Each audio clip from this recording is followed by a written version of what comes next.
Nevertheless, recognizing the right and the need of both the Senate Select Committee on Intelligence and the Senate Subcommittee on Health to investigate the circumstances of these activities in whatever detail they consider necessary, I am providing your committee with all of the names on a classified basis. I hope that this will facilitate your investigation while protecting the individuals and institutions involved. Let me emphasize that MKUltra events are 12 to 25 years in the past. I assure you that the CIA is in no way engaged in either witting or unwitting testing of drugs today. Finally, I am working closely with the Attorney General and with the Secretary of Health, Education, and Welfare on this matter. We are making available to the Attorney General whatever materials he may deem necessary to any investigation he may elect to undertake. We are working with both the Attorney General and the Secretary of Health, Education, and Welfare to determine whether it is practical from this new evidence to attempt to identify any of the persons to whom drugs may have been administered unwittingly. No such names are a part of these records, but we are working to determine if there are adequate clues to lead to their identification, and if so, how to go about fulfilling the government's responsibilities in the matter. Testimony of Admiral Stansfield Turner, Director of Central Intelligence, accompanied by Frank Lobinger, Office of Technical Services, Al Brody, Office of Inspector General, Ernest Mayerfield, Office of General Counsel, and George L. Carey, Legislative Counsel. Admiral Turner: Thank you, Mr. Chairman. I would like to begin by thanking you and Senator Kennedy for having a joint hearing on this morning.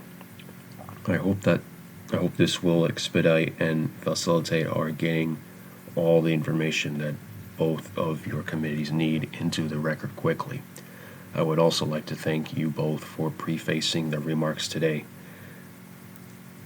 by reminding us all that the events about which we are here to talk about are 12 to 24 years old.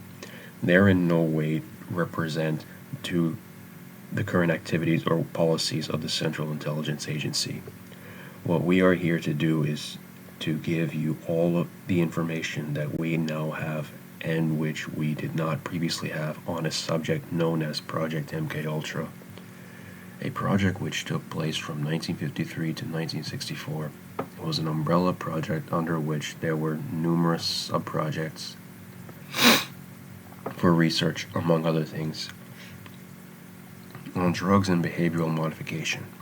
What the new material that we offer today is a supplement to the considerable material that was made available in 1975 during the Church Committee hearings, and also to the Senate Subcommittee on Health and Scientific Research. At the time, the CIA offered up all of the information and documents it believed it had available. The principal one available at that time that gave the greatest amount of information on the subject was a report of the CIA's Inspector General written in 1963, and which led directly to the termination of this activity in 1964, 13 years ago. The information available in 1975 to the various investigating groups was indeed sparse. First, because of the destruction of material that took place in 1973, as detailed by Senator Kennedy a minute ago, with the concurrence of the then Director of the CIA Central Intelligence and under the supervision of the Director of the Office of Technical Services that supervised MKUltra. End of page 12, beginning of page 13. The material in 1975 was sparse because most of the CIA people who had been involved in 1953 to 1964 in this activity had retired from the agency. I would further add that I think the material was sparse in part because it was the practice at the time not to keep detailed records in this category. For instance, the 1963 report of the Inspector General notes, "Present practice is to maintain no records of planning and approval of test programs." In brief, there were few records to begin with, and less after the destruction of 1973. What I would like to do now, though, is to proceed and let you know what the new material adds to our knowledge of this topic. And I will start by describing how the material was discovered and why it was not previously discovered. The material in question, some 7 boxes, had been sent to our retired records center outside of the Washington area. It was discovered there as the result of an extensive search by an employee charged with the responsibility for maintaining our holdings on behavioral drugs and for responding to Freedom of Information Act requests on this subject. During the Church Committee investigations of 1975, searches for MKUltra related material were made by examining both the active and the retired records of all of the branches of the CIA, likely to have had an association with MKUltra documents. The retired records of the budget and fiscal section of that branch that was responsible for such work were not searched, however. This was because the financial paper associated with sensitive projects such as MKUltra were normally maintained by the branch itself under the project title, MKUltra, not by the budget and fiscal section under a special budget file. In the case at hand, however, this newly located material had been sent to the retired records center in 1970 by the budget and fiscal section of this branch as a part of its own retired holdings. In short, what should have been filed by the branch itself was filed by budget and fiscal section, and what should have been filed under the protection title MKUltra was filed under budget and fiscal matters.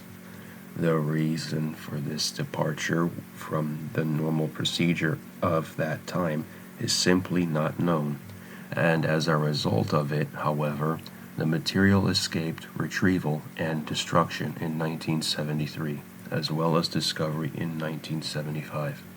The employee who located this material did so by leaving no stone unturned in his efforts to respond to a Freedom of Information Act request, or several of them, in fact. He reviewed all of the listings of material of this branch stored at the retired records center, including those of the budget and fiscal section, and thus discovered the MKUltra related documents which had been missed in the previous searches. In sum, the agency failed to uncover these particular documents in 1973 in the process of attempting to destroy them. It similarly failed to locate them in 1975 in response to the Church Committee hearings. I am personally persuaded that there is no evidence of any attempt to conceal this material during the earlier searches.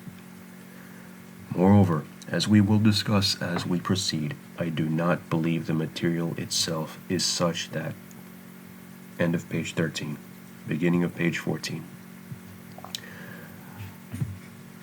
that there would be a motive on the part of the CIA to withhold this, having disclosed what it did in 1975. Next, let me move to the nature of this recently located material. It is important to remember what I have just noted, that these folders that were discovered are finance folders. The bulk of the materials in them consists of approvals for for the advance of funds, vouchers, and accountings, and such, most of which are not very informative as to the nature of the activities that they were supporting. Occasional project proposals or memoranda commenting on some aspect of the sub-project are scattered throughout this material. In general, however, recovered material does not include overall status reports or other documents relating to operational considerations or to the progress on various sub-projects through some elaboration of the activities contemplated does appear from time to time.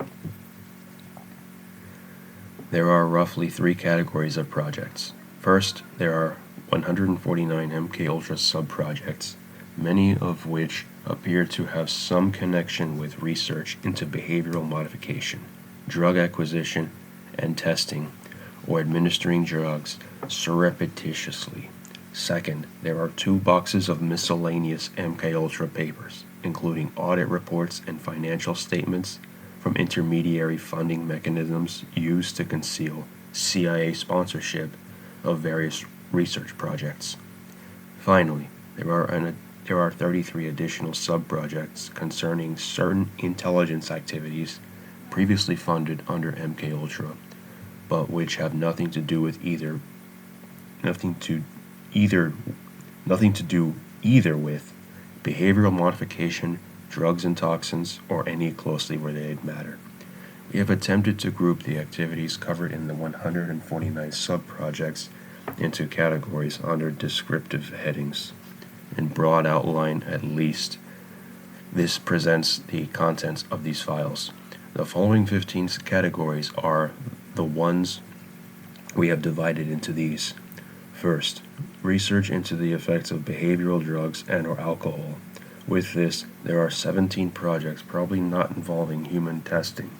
There are 14 sub-projects definitely involving testing on human volunteers. There are 19 sub-projects probably including on human volunteers, and 6 sub-projects involving tests on unwitting human beings.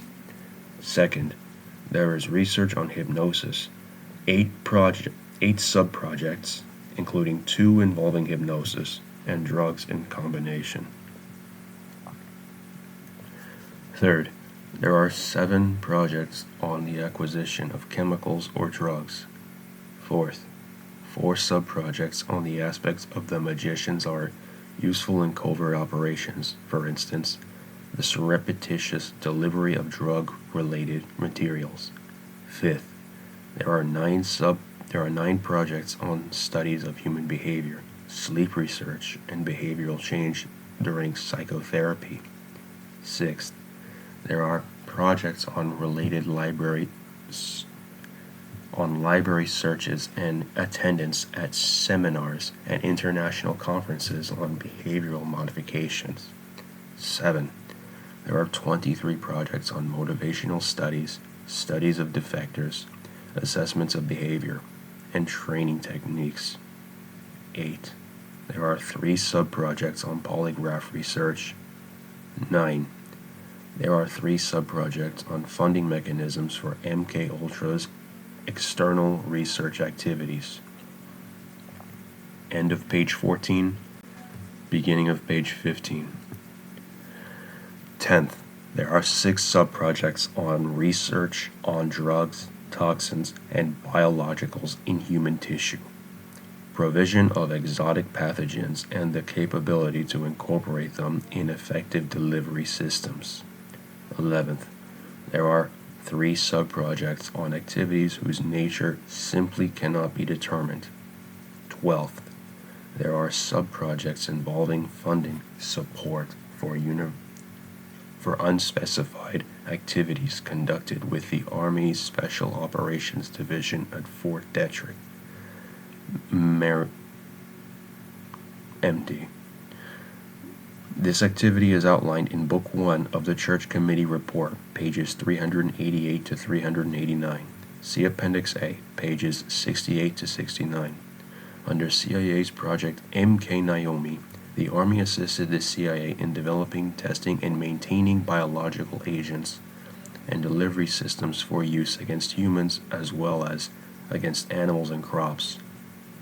13th, there are single sub-projects in such areas as the effects of electroshock, harassment techniques for offensive use, analysis of extrasensory perception, gas-propelled sprays, and aerosols, and 4 sub-projects involving crop and material sabotage. 14. 1 or 2 sub-projects on each of the following: blood grouping research, controlling the activities of animals, energy storage and transfer in organic systems, and stimulus and response in biological systems.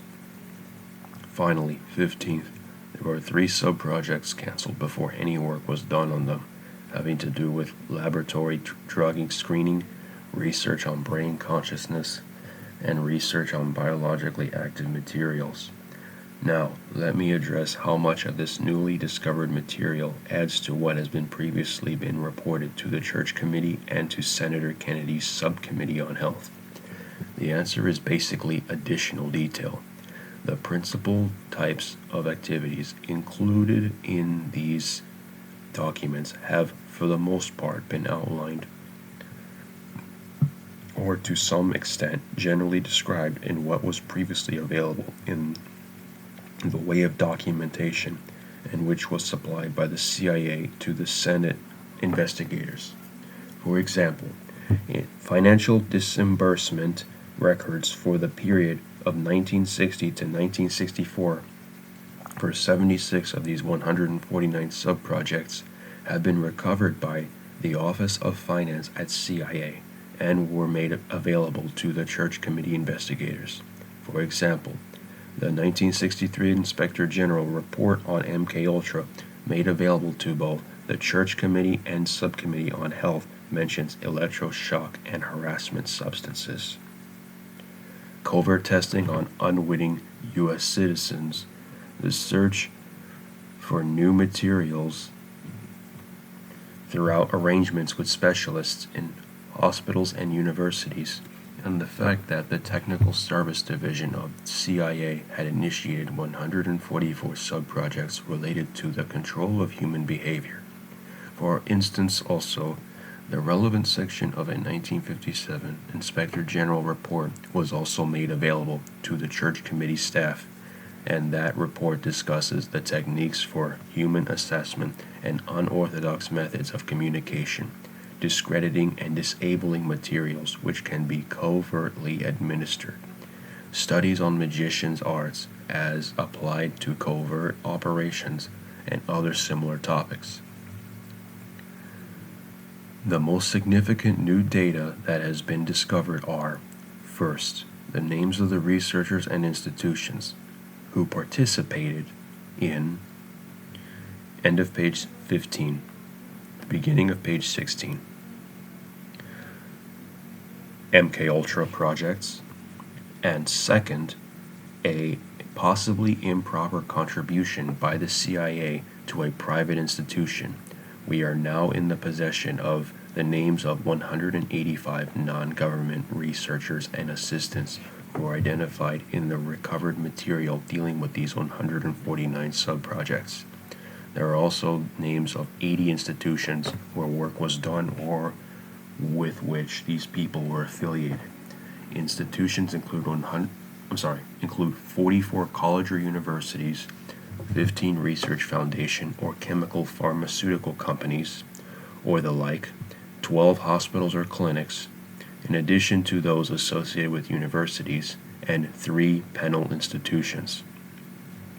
While the identities of some of these people and institutions were previously known, the discovery of the new identities adds to our knowledge of MKUltra. The facts as they pertain to the possibly improper contribution are as follows. One project involves a contribution of $375,000 to a building fund of a private medical institution. The fact that that contribution was made was previously known. Indeed, it was mentioned in the 1957 report of the Inspector General on the Technical Service Division of the CIA that supervised MKUltra, and pertinent portions of this had been reviewed by the Church Committee staff. The newly discovered material, however, makes it clear that this contribution was made through an intermediary, which made it appear to be a private donation. As a private donation, the contribution was then matched by federal funds. The institution was not made aware of the true source of the gift. This project was approved by the then Director of Central Intelligence and concurred in by CIA's top management, including the then General Counsel, who wrote an opinion supporting the legality of the contribution. The recently discovered documents also gave greater insight into the scope of the unwitting nature of the drug testing, but contribute little more than that.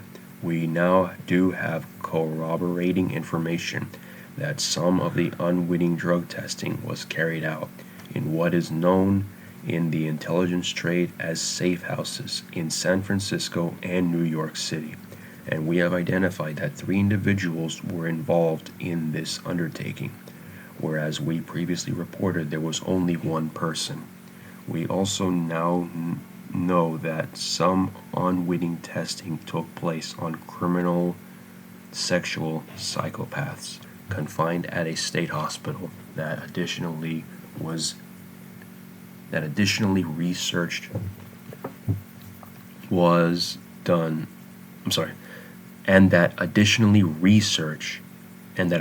research was done on a knockout or K drug in parallel with research to develop painkillers for cancer patients. These, then, are the principal findings identified to date in our review of this recovered material.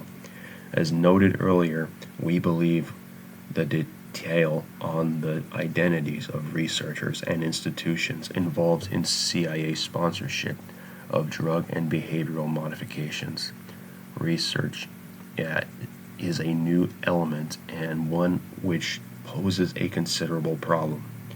Most of the people and institutions involved were not aware of CIA sponsorship. We should certainly assume that the researchers and institutions which cooperated with the CIA on a writing basis acted in good faith and in the belief that they were aiding their government in a legitimate and proper purpose. I believe that we all have a moral obligation to these researchers and institutions to protect them from any injustice, any unjustified embarrassment. End of page 16, the beginning of page 17. Or damage to their reputation, which revelation of their identities might bring. In addition, I have a legal obligation under the Privacy Act not to publicly disclose the names of the individual researchers without their consent. This is especially true, of course, for those researchers and institutions which were unwitting participants in CIA-sponsored activities. Nonetheless, Mr. Chairman, I certainly recognize that right and the need of both the Senate Select Committee on Intelligence and the Senate Subcommittee on Health and Scientific Research to investigate the circumstances of these activities in whatever detail you consider necessary. I am providing your committee with all of the documentation, including all of the names, on a classified basis. I hope that this will facilitate your investigation while still protecting individuals and the institutions involved.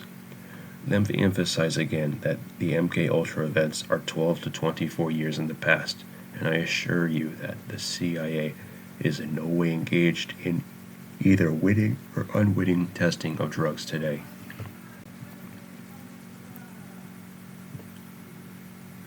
Finally, I am working closely with the Attorney General on this matter. We are making available to the Attorney General whatever materials he may deem necessary to any investigations that he may elect to undertake.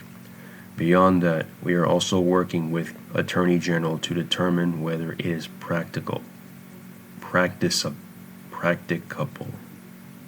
from this new evidence to identify any of the persons to whom drugs may have been administered unwittingly. No such names are part of these records. We have not identified the individuals to whom drugs were administered, but we are now trying to determine if there are adequate clues to lead to their identification, and if so, how best to go about fulfilling government responsibilities in this matter. Mr. Chairman, as we proceed with that process of attempting to identify the individuals and then determining what is our proper responsibility to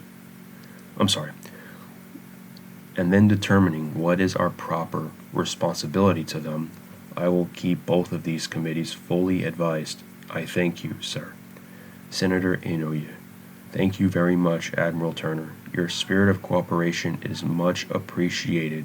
I would like to announce to the committee that in order to give every member an opportunity to participate in this hearing, that we would set a time limit of 10 minutes per senator. Admiral Turner, please give this committee the genesis of MKUltra.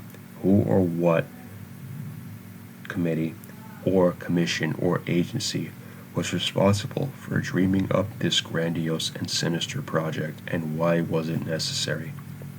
What is the rationale or justification for such a project, and what was the President of the United States, and was the President of the United States aware of this?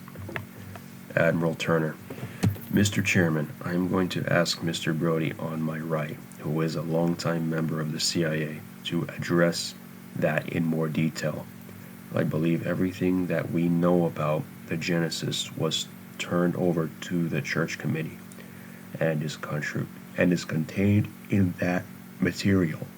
Basically, it was a CIA-initiated project.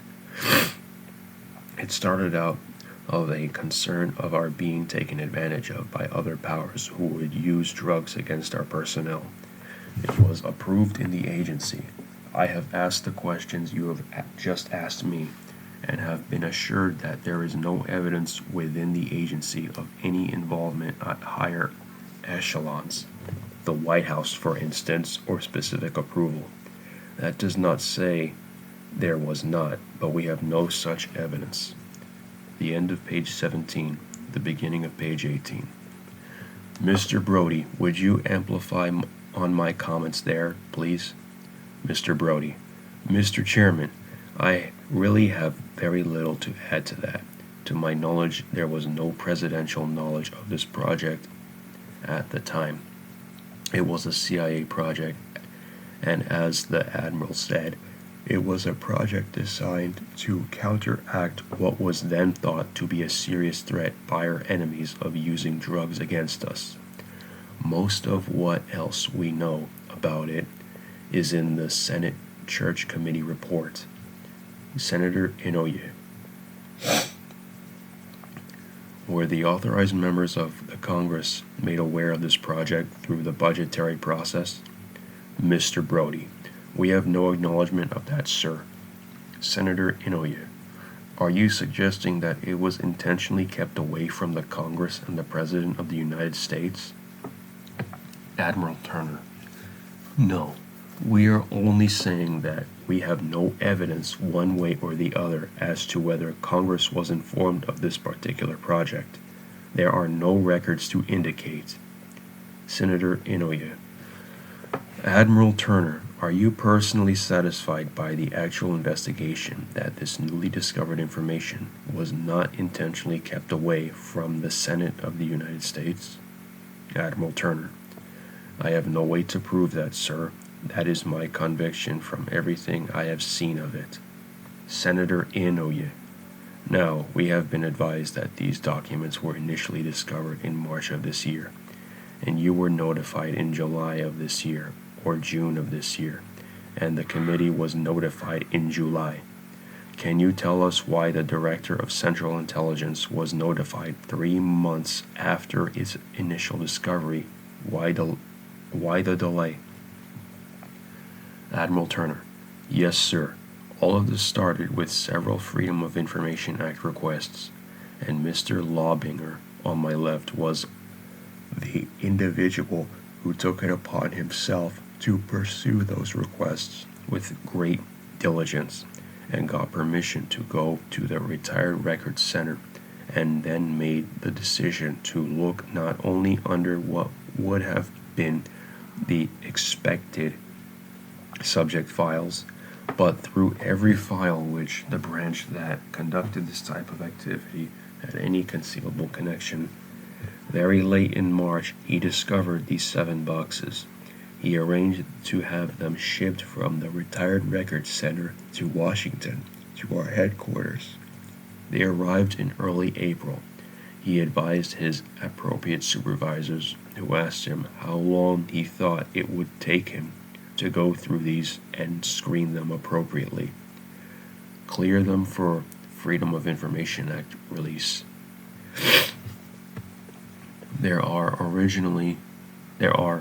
We originally estimated 5,000 pages here. We now think that was an underestimation, and it may be closer to 8,000 pages. Excuse me. And it may be closer to 8,000 pages. He estimated it would take about 45 days or into the middle of May to do that.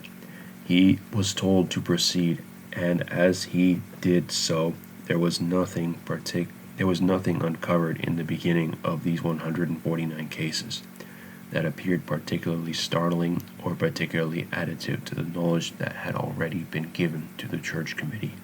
Some details, but no major revelations. He and his associates proceeded with deliberateness, but not a great sense of urgency. There were other interfering activities that came and demanded his time also. He was not able to put 100% of his time on it, and there did not appear to be great cause. There did not appear to be cause for a great rush here. We were trying to be responsive to the Freedom of Information Act request within the time limits of our manpower and our priorities. The end of page 18. The beginning of page 19.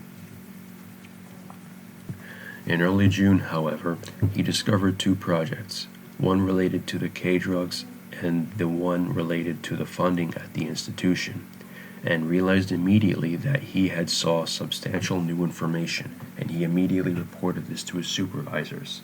Two actions were taken. One was to notify the lawyers of the principal Freedom of Information Act requester that would have substantial new information, and that it would be forthcoming as rapidly as possible.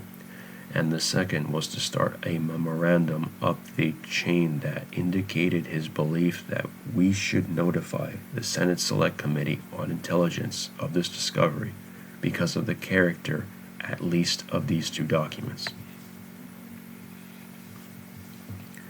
As that proceeded up from the 13th of June, at each echelon, we had to go through the legal office, the legislative liaison office, at each echelon about the same question was asked of him.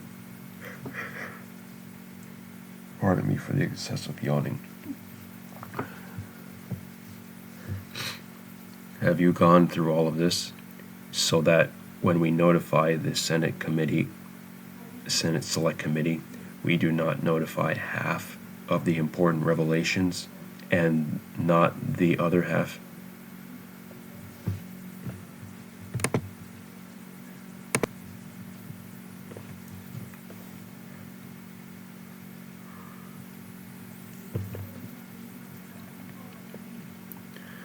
Two actions were taken.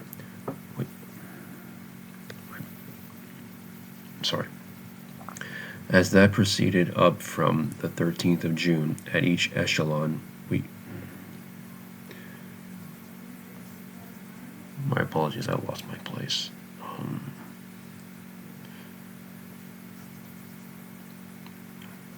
I'll start off at the third paragraph.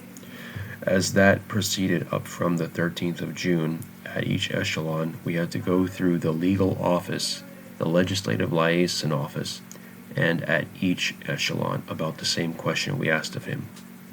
Have you gone through all of this so that when we notify the Senate Select Committee, we do not notify half of the important revelations and not the other half?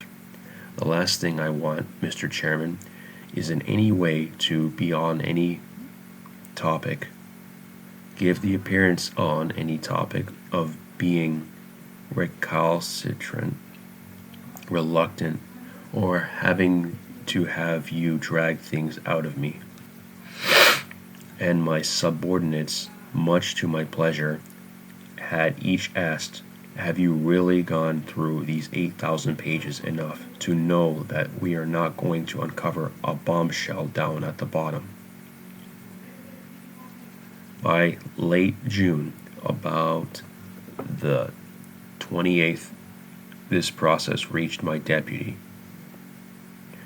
He notified me after his review of it on the 27th of July, which is the first I knew of it.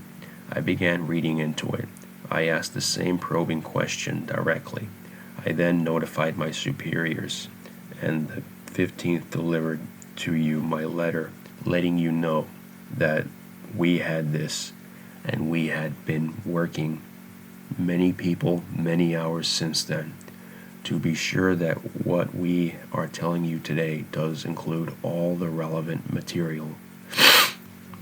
Senator Inouye, I would like to commend Mr. Lobinger for his diligence and expertise, but was this diligence the result of the Freedom of Information Act, or could this diligence have been exercised during the church hearings? Why was it not exercised? Admiral Turner, there is no question that theoretically this diligence could have been exercised at any time, and it may well be that the Freedom of Information Act made us more aware of this. Would you speak for yourself, please? Mr. Lobinger, I really don't attribute it, Senator, to diligence so much as thoroughness. If you can imagine the pressures under an organization trying to respond, which I think the CIA did at the time of the church committee hearings, the hallways of the floor I am on were full of boxes from our records center. Every box that anyone thought could possibly contain anything was called up for search. It was one of a frantic effort to comply. When the pressure of that situation cools down, you can start looking at things systematically. You are apt to find things that you wouldn't under the heat of a crash program. And that is what happened here. Senator Inouye. Thank you very much, Senator Kennedy. Senator Kennedy. Admiral Turner, this is an enormously distressing report that you give to the American Congress and to the American people today.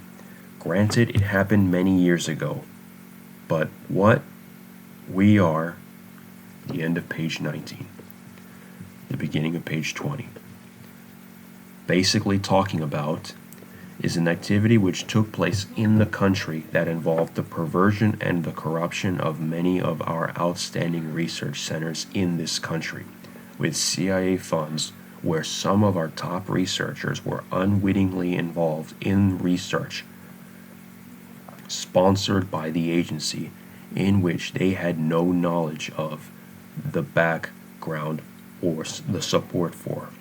Much of it was done with American citizens who were completely unknowing in terms of taking various drugs.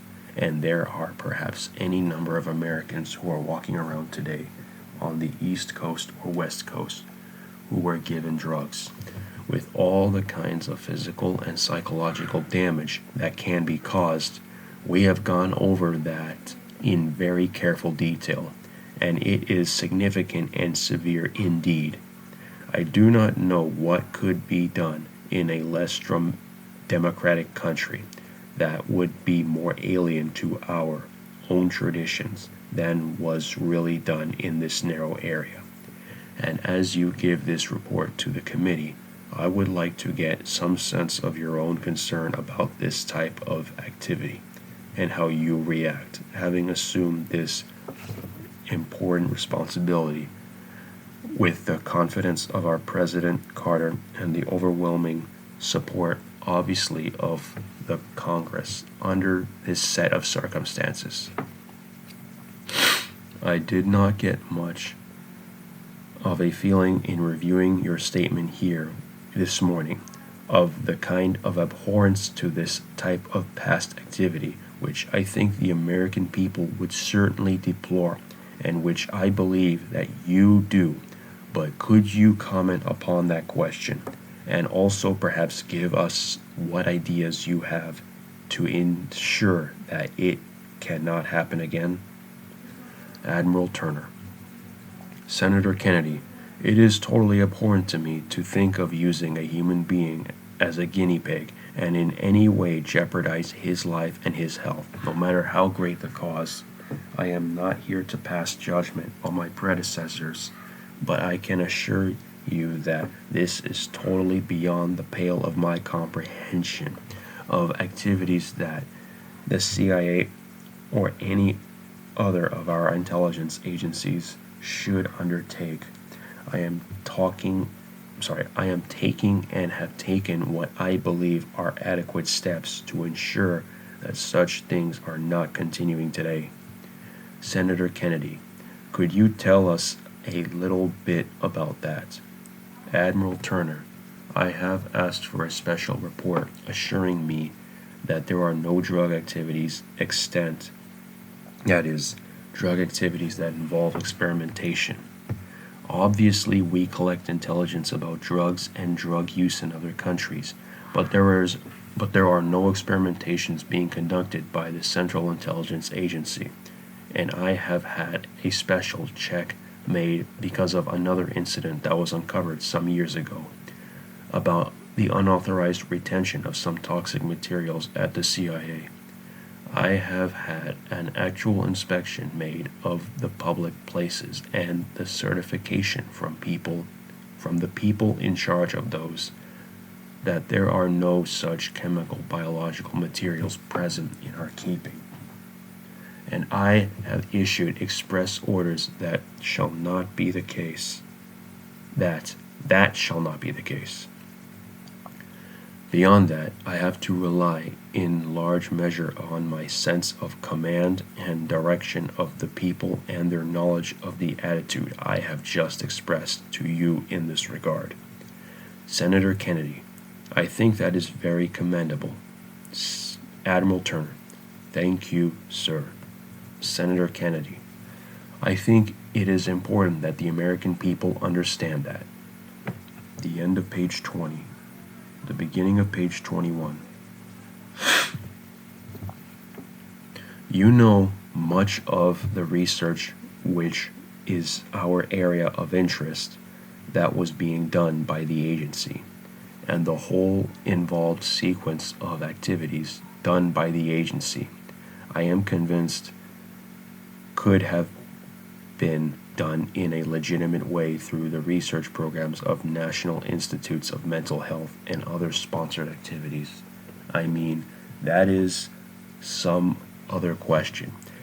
But I think you went into a lot of trouble where these things could have happened. Where these things could have been. Let me ask you specifically on the follow-up of MKUltra. Are there now? I think you have answered, but I want to get a complete answer about any experimentations that are being done on human beings, whether it is drugs or behavioral alterations or patterns or any support, either directly or indirectly, being provided by the agency in terms of any experimentation on human beings. Admiral Turner, there is no experimentation with drugs on human beings, witting or unwitting, being conducted in any way. Senator Kennedy, all right, or being supported indirectly. I mean, are you contracted out? Admiral Turner, or being in any way supported. Senator Kennedy, all right. How about the non-drug experimentation our committee has seen, psychosurgery, for example, or psychological research? Admiral Turner, we are continually involved in what we call assessment of behavior. For instance, we are trying to continually improve our polygraph procedures to, assess whether a person is lying or not. This does not involve any tampering with the individual body, This involves studying records of people's behavior under different circumstances, and so on. But it is not an experimental thing. Have I described that accurately, all? Mr. Brody: yes.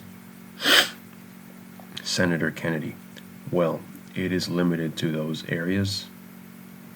Admiral Turner: yes, it does not involve attempting to modify behavior.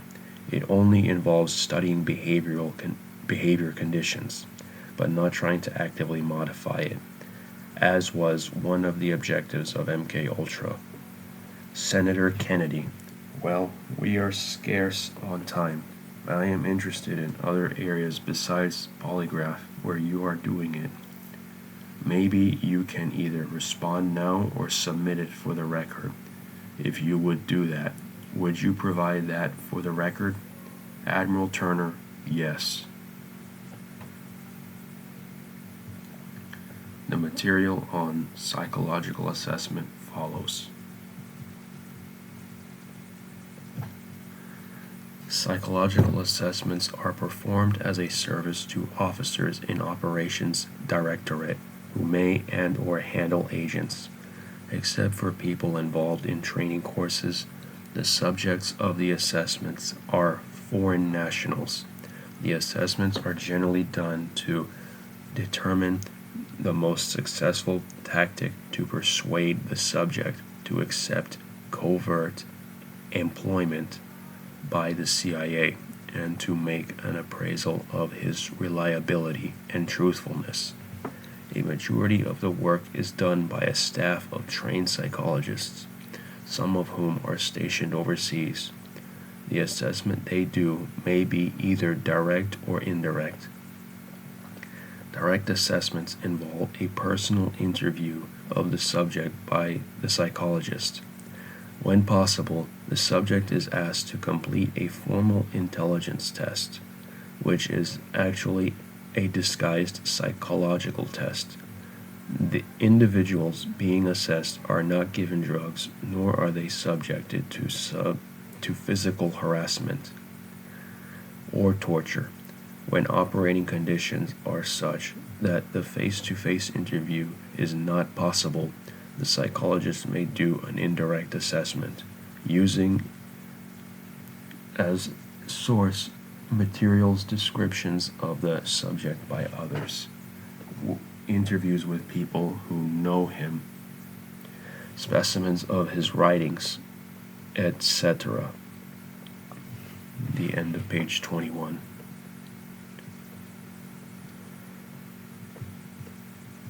I'm going to stop here for today. So, thank you for watching, thank you for listening, and I may come back next time.